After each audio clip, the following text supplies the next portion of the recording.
2차 전도 여행 중에 1년 반에 거쳐서 이 지역 고린도에 머물면서 복음을 전하였고 그 사역의 열매로 세워진 귀한 교회였지만 이 고린도 교회는 하나님께서 주시는 큰 축복들과 더불어서 이방인 그리스도인들과 유대인 그리스도인들 사이에 갈등과 반목이 아주 심했습니다.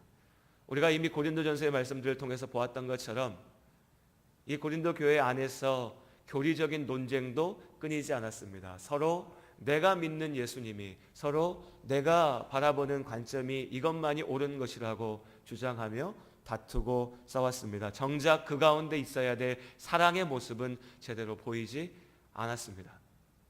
그래서 고린도 교회는 바울에게 기쁨이고 축복이었지만 동시에 아픔이었고 때로 눈물이었습니다. 우리에게 고린도전서로 알려진 그 편지를 보내고 난 이후에 사도 바울은 마게도니아로 나아가는 선교 여행 가운데에 직접 이 고린도 교회를 방문하였습니다. 이미 우리가 보았던 것처럼 고린도 교회의 여러 문제들을 권면하는 편지를 보냈었고 그 결과로 이제 이 고린도 교회 안에서 분파의 갈등이 어느 정도 해결되었다고 하니 바울은 기쁜 모습으로 이 고린도 교회 성도들과 만날 수 있을 것이라고 기대했습니다. 그런데 정작 그 교회에 가보니 상황이 바울의 기대와는 전혀 달랐습니다. 고린도 교회 성도들 중에서 일부는 바울이 하나님의 사도됨을, 예수 그리스도의 사도됨을 의심하였고 그를 비방하였고 여전히 그를 공격하고 있었습니다. 비난했습니다. 바울이 무엇이 간데 우리에게 와서 이런 얘기들을 할 수 있냐라고 손가락질했습니다. 그리고 이 아픈 방문을 끝내고 사도 바울은 이 고린도 교회를 떠나서 원래 계획했던 대로 마케도니아로 나아갔습니다. 마케도니아 땅에 가서도 고린도를 방문했던 이 기억이 바울에게는 계속해서 아픈 근심으로 남아 있었습니다. 교회가 하나 되지 못하고 교회 가운데 거짓된 주장들이 난무하고 주의 온전한 복음이 아니라 잘못된 이단의 주장들이 교회 가운데 소리를 높이고 있으니 근심이 아닐 수가 없었습니다. 그리고 바울은 결정합니다. 원래 자신은 마게도니아로 갈 때에 고린도 교회를 한번 방문하고 이후에 그 마게도니아 교회를 거쳐서 다시 나올 때에도 고린도를 거쳐서 예루살렘으로 돌아올 것을 계획하였지만 이번에는 고린도 교회를 들르지 않겠다고 결정을 내립니다. 왜냐하면 자신이 고린도 교회에 방문을 다시 하게 되면 그 교회 가운데 자신을 비방하고 공격했던 교회 안에 범죄하였던 이들을 징계하여야 될 텐데 이것이 고린도 교회 성도들에게 상처가 될 것을 염려했기 때문입니다. 그런데 바울의 대적자들은요, 고린도 교회 안에서 바울을 비방했던 사람들은 이제 이것을 가지고 다시 바울을 욕하기 시작합니다. 참 그렇습니다. 사람을 한번 미워하기 시작하면요, 그 사람이 숨 쉬는 것만 봐도 싫다고 하는 것처럼 바울의 대적자들은 바울의 모든 것이 공격의 이유가 됐습니다. 바울이 이제 고린도 교회에 오지 않는 것을 가지고 이렇게 욕합니다. 하나님의 사람이 어떻게 한 입으로 두말할 수 있냐? 원래 계획했던 대로 고린도를 오기로 했다면 와야지. 왜 이제 오지 않을 수 있냐라고 얘기하면서 바울을 비방합니다. 오늘 고린도후서 1장 14절 이하의 말씀은 이러한 고린도 교회 안에서의 비방에 대해서 바울의 답답한 마음을 보여주고 있습니다. 내가 하나님의 일을 하면서 단 한순간이라도 내 육체를 쫓아서 행한 일이 있는가? 다시 말하면 내가 주의 사도가 돼서 하나님의 일을 행하면서 내 몸 편하려고 내 생각대로 내 게으름으로 하나님의 일을 내 마음대로 바꾸고 약속을 어기고 교회를 무시한 일이 있었냐는 겁니다. 성령께서 함께 하시는 그 사역의 동안 자신은 한 번도 그런 적이 없었고 오직 성령의 인도하심을 쫓아서 일했다는 것을 고린도 교회 성도들 당신들이 알지 않느냐라고 바울이 진심을 담아서 답답함을 담아서 외치고 있습니다. 바울은 직접 고린도 교회를 방문하지 않는 대신에 오늘 4절의 말씀에 있는 것처럼 그 큰 눌림과 걱정 그리고 눈물을 담아서 고린도 교회에 편지를 전하고 있습니다. 오늘 우리에게 이 편지가 전해지진 않습니다. 고린도 후서는 이 앞서 눈물로 보낸 편지의 이후에 다시 보낸 편지입니다. 그런데 고린도 후서의 내용을 통해서 살펴보면 바울이 눈물로 보낸 이 편지에서 바울은 물러서지 않고 고린도 교회 가운데 있었던 문제를 아주 분명하고 냉정하게 짚었던 것 같습니다. 내가 직접 가서 당신들 가운데 있는 누군가를 징계함으로써 교회에 분란을 만들고 싸움을 만들기를 원치는 않지만, 그러나 하나님께서 보시기에 잘못된 것이 분명히 잘못임을 편지를 통하여서 분명하게 전하고 있습니다. 그것이 4절에 바울이 눈물로 써내려간 그 편지였습니다. 근데 여기서 한 가지 우리에게 좀 의아하게 여겨지는 게 있습니다. 이 앞에 복잡한 이야기, 과정들, 사실 복잡할 것도 없지요. 고린도 교회 가운데, 쉽게 얘기하면 고린도 교회 가운데 바울을 미워하고 못마땅하게 이야기하며 바울이 전한 십자가의 복음이 아니라 다른 복음을 전하고자 하는 사람들이 있었던 겁니다. 근데 바울이 그들에게 나아가지 않고 다만 바울의 마음을 전한 편지를 보낸 거지요. 여기서 우리에게 의아한 것은 바로 이 부분입니다. 왜 직접 찾아가서 해결을 보지 않고 편지를 보냈느냐는 거죠. 직접 가서 사도의 권위로, 자 이제 모여보시오. 내가 사도인데, 내가 이 교회의 개척자인데, 내가 이 교회를 세웠는데, 하나님이 나를 사용하시는데 어떻게 나를 비방하고 내 말을 듣지 않을 수 있는가? 말을 듣지 않은 사람들을 몰아내고 쫓아내고 바울이 원하는 모습대로 교회를 세울 수도 있었을 텐데 왜 바울이 직접 나아가지 않았는가? 왜 사도의 권위를 가지고 반대파를 몰아내지 않았는가라는 것입니다. 그 이유를 사도 바울은 고린도후서 2장 1절부터 4절까지의 말씀 가운데 두 가지로 이야기하고 있습니다. 한 가지는요, 24절, 1장 24절에 있는 말씀인데요, 1장 맨 마지막 절에 있습니다. 우리 같이 한번 읽어보겠습니다. 1장 24절 함께 읽겠습니다. 우리가 너희 믿음을 주관하려는 것이 아니요 오직 너희 기쁨을 돕는 자가 되려 함이니 이는 너희가 믿음에 섰습니다. 아멘. 이는 너희가 믿음에 섰습니다.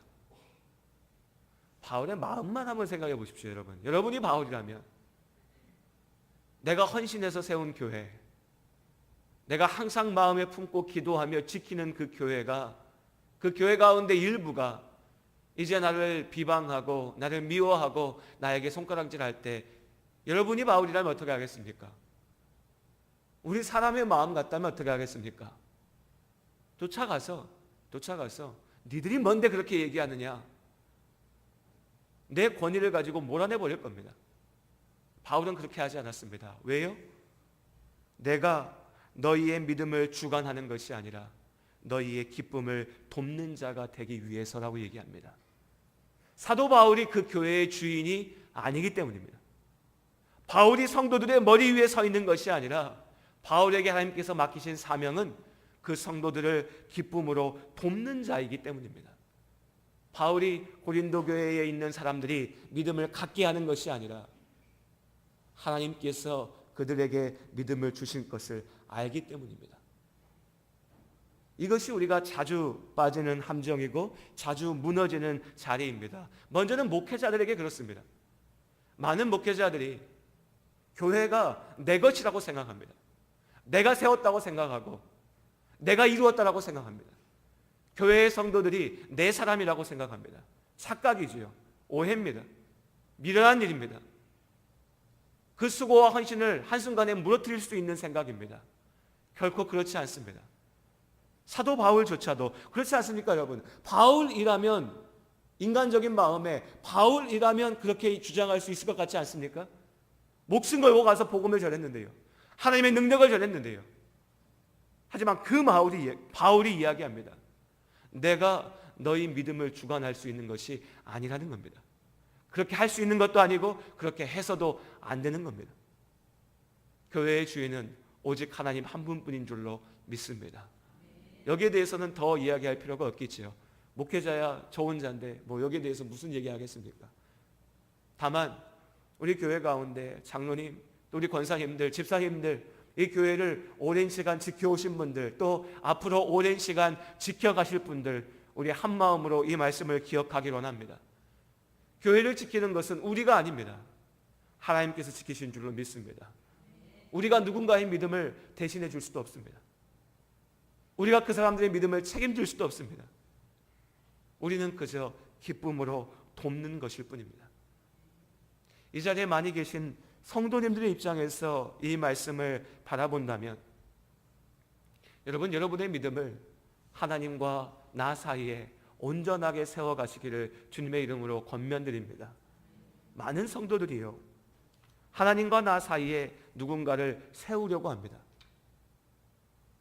그것이 옳지 않다라고 하는 것을 신학적으로 얘기하지만, 정작 신앙의 현장에 들어가 보면, 믿음의 자리 가운데 들어보면 많은 이들이 하나님과 나 사이에 누군가를 두려고 합니다. 왜요? 그게 편하니까요.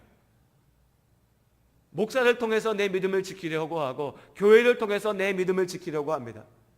내 부모님, 내 가족, 내 남편, 내 아내를 통해서 내 믿음을 지키려고 합니다. 누군가가 앞서 말씀드린 걸로 치면, 목사가 성도 한 사람 한 사람의 믿음을 주관하는 자가 아니라 돕는 자가 되어야 되는데, 거꾸로 반대로 성도들의 입장에서 누군가가 내 믿음을 주관해 주기를 원한다는 겁니다.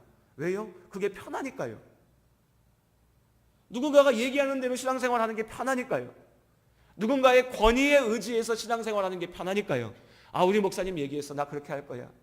아, 우리 목사님이 하라고 했어, 나 그렇게 할 거야. 이게 편하니까요. 솔직한 얘기입니다. 그러나 그것은 온전한 믿음이 아닙니다. 바울이 뭐라 얘기합니까? 이는 너희가 믿음에 섰으리라. 예수 그리스도의 십자가의 복음을 믿는 믿음은 다른 사람에게 있는 것이 아니라 나에게 있습니다. 이 자리에 계신 우리 성도님들 한 분 한 분 가운데 있는 줄로 믿습니다.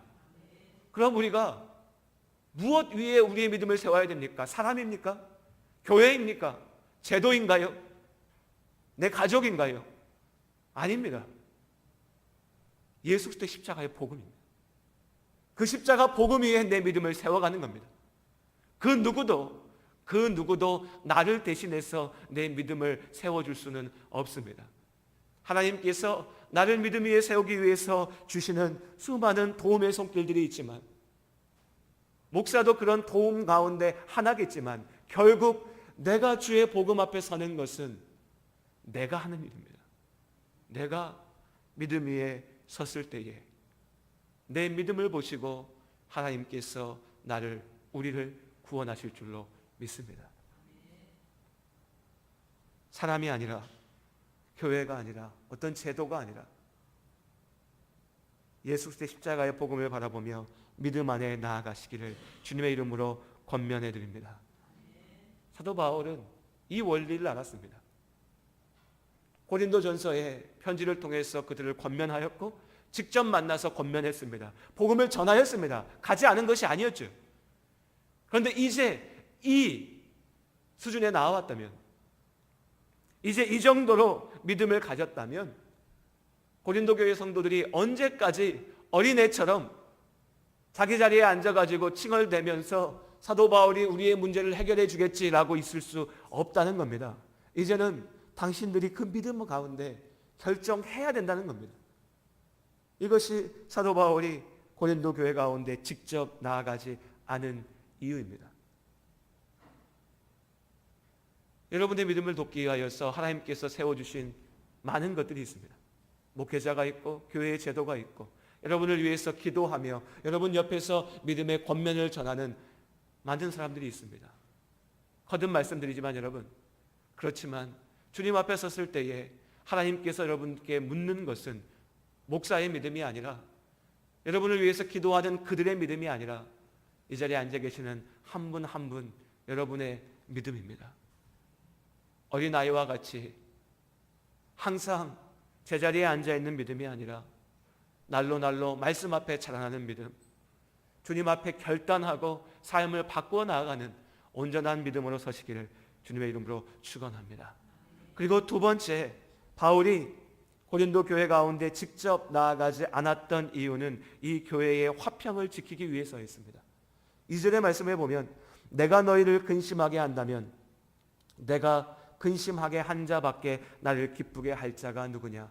바울을 근심하게 한 자가 누군가요? 바울을 비방하고 대적하였던 자들입니다. 하지만 그 근원을 따져보면 결국 바울을 근심케 했던 자는 교회가 교회답게 세워지는 것을 방해하는 사단입니다. 바울이 나아가서 하나님의 권위, 사도의 권위를 가지고 그들을 치리할 수 있었습니다. 하지만 그렇게 한다면 고린도 교회 가운데 다시 싸움이 났을 것이고 미움과 원망과 근심이 벌어졌을 것이고 결국 그 모습을 보면서 기뻐할 자는 사단뿐입니다. 그래서 바울은 그들에게 나아가지 않습니다. 이 말씀을 보면 솔로몬의 재판이 떠오릅니다. 여러분 솔로몬의 재판 기억나시죠? 두 어머니가 한 아이를 데리고 와서 서로 내 자식이라고 얘기합니다.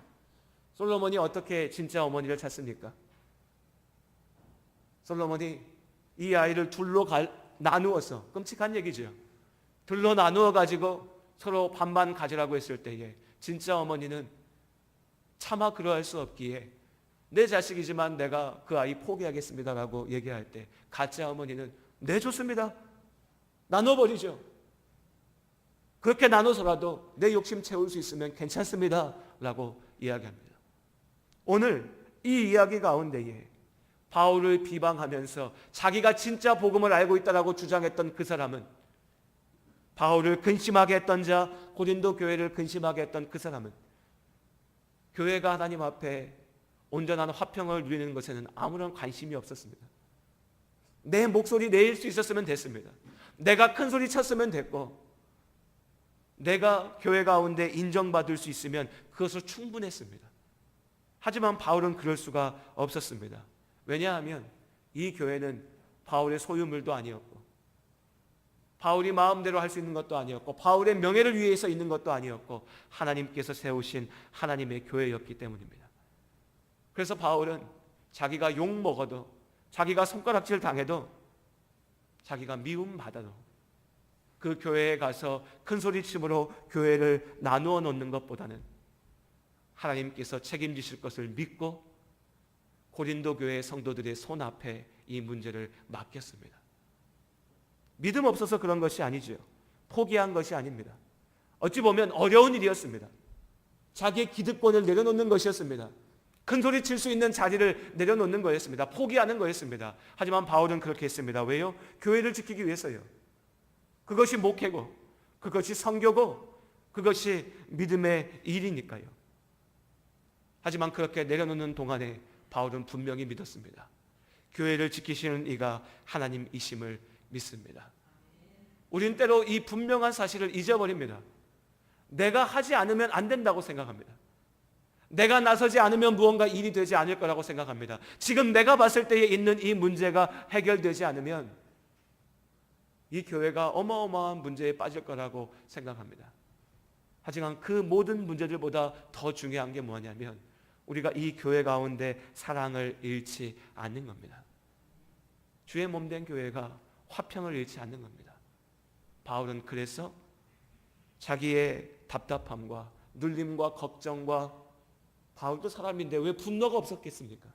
그 분노를 내려놓고 주의 손에 이 일을 맡겨 드렸습니다.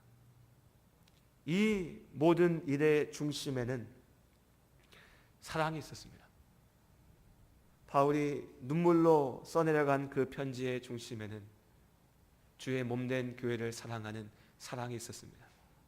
그 사랑으로 교회를 바라보았고 그 사랑으로 하나님께서 이 교회를 지키실 것이라 믿었습니다.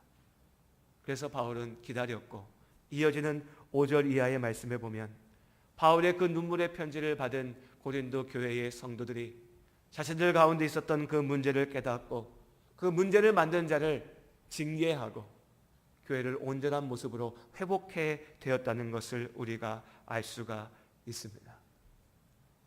말씀을 마무리하면서 우리 이 사랑을 다시 한번 기억해 봤으면 좋겠습니다.